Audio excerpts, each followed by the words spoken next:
প্রত্যেকটা জিনিসের ভালো মন্দ দুদিক থাকে। যে কোনো মুদ্রার দেখবেন এপিঠ ওপিঠ থাকে, তাই না?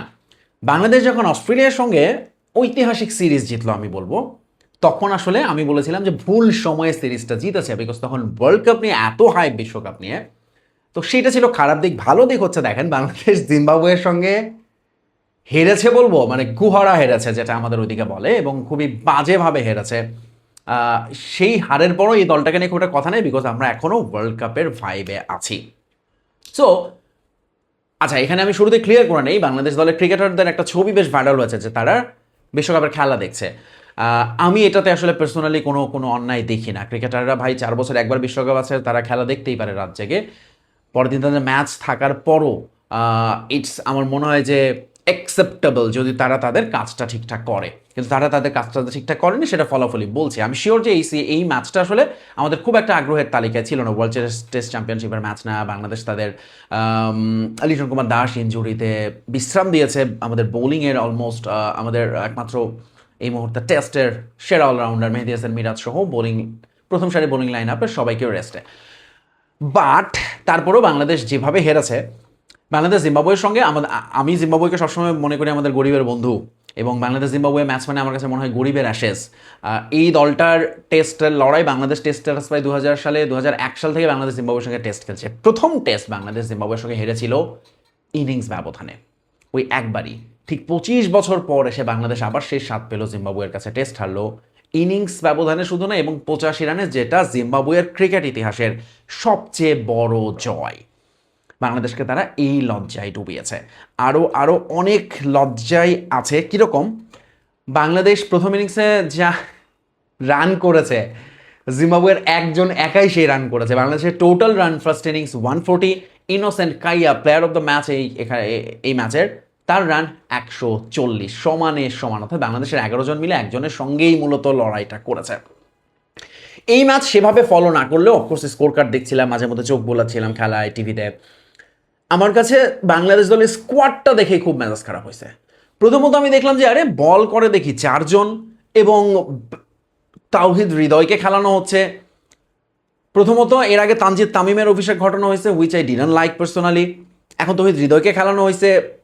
তৌহিদ হৃদয় তার ক্যারিয়ারে ফার্স্ট ক্লাস ক্রিকেট খেলছে কয়টা? তাকে এখনই কেন আমার টেস্ট ম্যাচটা খেলাতে হবে, যখন সে T20 এবং ওয়ানডেতে আমাদের রেগুলার। আপনি যদি এখন এই সময়ে এসেও আপনার স্কোয়াডকে ডেডিকেটেড করতে না পারেন প্লেয়ারদের জন্য, একজন ক্রিকেটারকে সব কিছুতে খেলাইতে চান, দেন দ্যাটস নট গনা হ্যাপেন। এবং এটা দেখেন আপনি কোনো দেশেরই, সবগুলো দেশের এখন আলাদা আলাদা টিম, স্পেশালাইজ টিম করা আছে, যেটা এক্সেপ্ট বাংলাদেশ। আমরা ধরেন আমাদের যে টেস্টে ভালো করছে তাকে আমরা ওয়ানডেতে খেলা দিচ্ছি, ওয়ানডে যে ভালো তাকে T20 খেলা দিচ্ছি। এই ম্যাচে বাংলাদেশের দল নিয়ে আমার কেন এত আপত্তি, শুধুমাত্র এই তৌহিদ হৃদয়কে খেলিয়েছে সেই জন্যই না। বাংলাদেশের মিডল অর্ডারে মানে এই এই এই সিরিজে, হ্যাঁ দেখেন এই ম্যাচটাতে অনেকেই বিশ্রাম দিয়েছে, বাট স্টিল ব্যাটিংয়ের দিক থেকে বাংলাদেশের মোটামুটি সেরা শক্তির ব্যাটসম্যানরাই সব ছিল, রেগুলার টেস্টের ব্যাটাররা, এক্সেপ্ট লিটন কুমার দাস। টপ অর্ডারে আপনি যদি দেখেন শান্ত, সাদমান, মমিনুল, মুশফিক, আমাদের 4টা ব্যাটিং স্তম্ভ টেস্টের তারা ছিলেন। তারপরও আমাদের ব্যাটিংয়ের ভয়াবহ ভয়াবহ ব্যর্থতা, ব্যাটিংয়ের জন্য আমরা ম্যাচটা হেরেছি।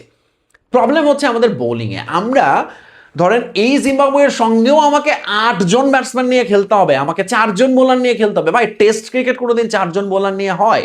এখন আপনি প্রশ্ন তুলতে পারেন যে জিম্বাবুয়ে তো 4 জন বোলার খেলাইছে। ওয়েল, জিম্বাবুয়ে তাদের নিজেদের মাটিতে খেলছে, তারা তাদের স্ট্রেংথ জানে, উইকেটটা জানে, তারা তাদের 4 জন পেসারকে খেলিয়েছে, এবং 4 জন পেসার মিলে বাংলাদেশের সাথে বল করছে মোটে 40, আর পরের ইনিংসে 45, 85 ওভার। বাংলাদেশের 4 জন বোলার এক ইনিংসেই বল করছে 107 ওভার। এখন আপনি এই 4 জন বোলারকে নিয়ে যে মাঠে নামছেন, একজনের যদি ইনজুরি হইতো, একজনের যদি মাসল ক্র্যাম্প করতো, তখন কি করতেন আপনি? এই দলে তো আমি আর বোলিং অপশন দেখছিলাম না, একমাত্র নাজমুল হোসেন শান্ত আর মমিনুল হাত ঘোরাতে পারতেন, কিন্তু আশ্চর্যজনকভাবে তারা কেউই 107 ওভারের মধ্যে 1 ওভারও মৌলানা এসে হাত ঘোরায়, যেখানে জিম্বাবুয়ে মানে এত সহজে বাংলাদেশের এগেনস্টে রান তুলেছে, করেছে। শেষ পর্যন্ত ওই তাইজুল, আমাদের অলওয়েজ আড়ালে থাকা লোক, তিনি মানে কি অসাধারণ বল করেছেন, 7টা উইকেট নিয়েছেন এই উইকেটেও জিম্বাবুয়েতে, যেখানে তাদের পেসারদের দাপট। বাংলাদেশের পেসাররা এক্ষেত্রে ব্যর্থ হয়েছেন। খুবই সারপ্রাইজ হয়েছে হাসান মাহমুদের পারফরমেন্সে, দুর্দান্ত কাউন্টি সিজন কাটিয়ে এসে বেচারা এখানে এসে একেবারেই খেই খুঁজে পেল না। একই সাথে তাইজুলের বোলিংয়ে যেরকম ভালো লেগেছে, আবার আফসোসও বাড়িয়ে দিয়েছে। আফসোসটা কি? আফসোস হচ্ছে যে তাইজুল 7 উইকেট পেয়েছেন, আমাদের স্পিনার দলে আরেকজন ছিলেন নাইম হাসান, তাকে নিলে অ্যাটলিস্ট 5জন বোলার হতো এবং তিনি আরেকটু কার্যকর হতেন। বাম হাতে ডান হাতে আমরা কম্বিনেশন দেখতাম স্পিনিং, এবং প্রবাবলি বাংলাদেশ আরেকটু বেটার পজিশনে থাকতো। সো বাংলাদেশের এই টিম সিলেকশনটা দেখে আমার ম্যাচটা খারাপ হয়েছে। আর এই যে আপনারা লেটস সে, তাহলে আমাদের ঘরোয়া ক্রিকেটের মানেটা কি, এই প্রশ্নটা ঘরোয়া ক্রিকেটের পারফর্মাররা সবসময় তোলেন। আমাদের লাস্ট বা একটাই আমাদের one and only longer version cricket যেটা হয়, মেইন যেটা এনসিএল, লাস্ট এনসিএল হয়েছে শেষ হয়েছে গত নভেম্বর ডিসেম্বরে, বহুত আলোচনা সমালোচনার মধ্যে 1 রাউন্ড করে খেলা হয়েছে, বাট সেখানেও টপ পারফর্মারদের কোনো জায়গা হয় না এখানে। ওখানে রান করছে কারা, সৌম্য সরকার, জাকির তো আমাদের ন্যাশনাল টিমে ছিলই, সে কোনো কারণে নাই তো নাই। মার্শাল আইয়ুব বাদ দেন না হয়, তার কথা বাদই দিলাম, প্রীতম নামের একটা ছেলে রান করছে, কিন্তু আমরা নিলাম কি একদম 8-9 নম্বরে যে টপ স্কোরার অমিত হাসান, তাকে নেওয়া হয়েছে। ওকে, বোলিংয়ে ঠিক আছে, আমার মনে হয় বাংলাদেশের পেস বোলিংয়ে এটাই বাংলাদেশের ব্যাকআপ টেস্ট বোলারদের মধ্যে তারাই। হাসান মাহমুদ তো অবশ্যই থাকবেন, এবাদত থাকবেন, কিন্তু স্টিল এনসিএল এর বোলিংয়ে যদি আমি নজর দিই, সেখানে ধরেন রুয়েল মিয়া ভালো করেছে, তানভীর ভালো করেছে, তানভীরকে আমরা লিমিটেড ওভারে খেলাচ্ছি,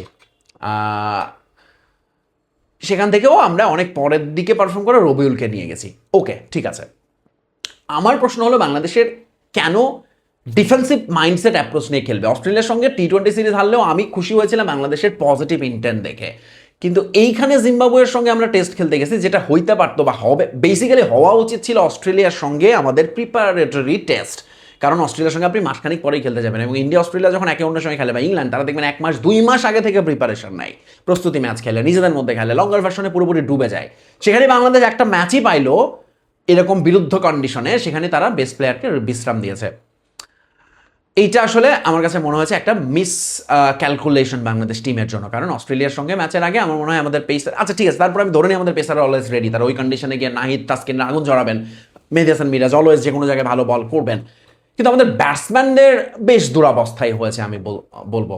অফকোর্স জিম্বাবুয়ে ভালো বল করেছে, তাদের পেসাররা এনগারাভা দুর্দান্ত বল করেছেন, মুজারাবানি তো আছেনই, কিন্তু বাংলাদেশের ব্যাটিং অ্যাপ্রোচ যদি আপনি দেখেন, হাইলাইটসগুলো অ্যাটলিস্ট দেখে নিয়ে, বাংলাদেশের শর্ট সিলেকশন এগেইন প্রশ্নের মুখে। সো বাংলাদেশের ক্রিকেট হয়েছে কি এখন, মানে 1 পা এগোই 2 পা পিছাই।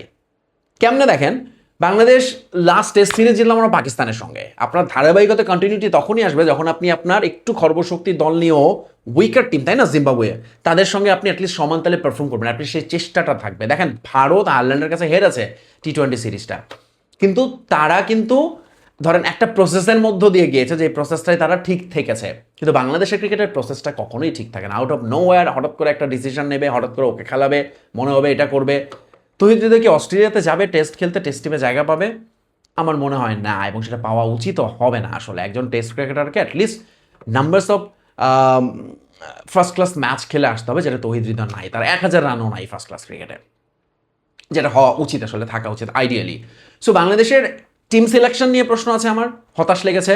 বাংলাদেশের এই ম্যাচটা অস্ট্রেলিয়া টেস্ট সিরিজের প্রিপারেশনের জন্য হতে পারতো কিনা, সেই প্রশ্নটাও তো থাকছে।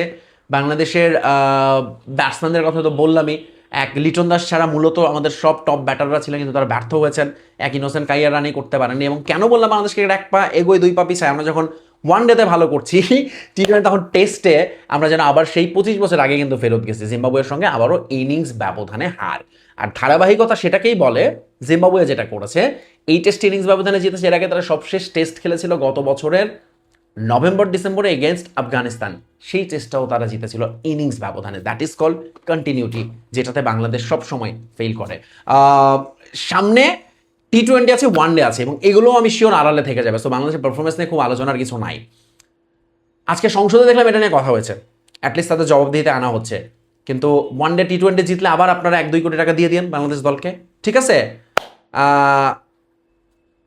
বাংলাদেশ দলের লাস্ট ম্যাচ হচ্ছে 19 জুলাই, চিন্তা করেন, ওয়ার্ল্ড কাপ ফাইনাল ম্যাচের দিন। সো কোনো চিন্তা নাই, বাংলাদেশ টিম তোমরা তাদের মতো খেলো, পারফর্ম করো, এই সিরিজ আসলে কেউ খুব একটা তোমাদের নিয়ে মাথা ঘামাবে না। Alright, all the best, bye bye, tata.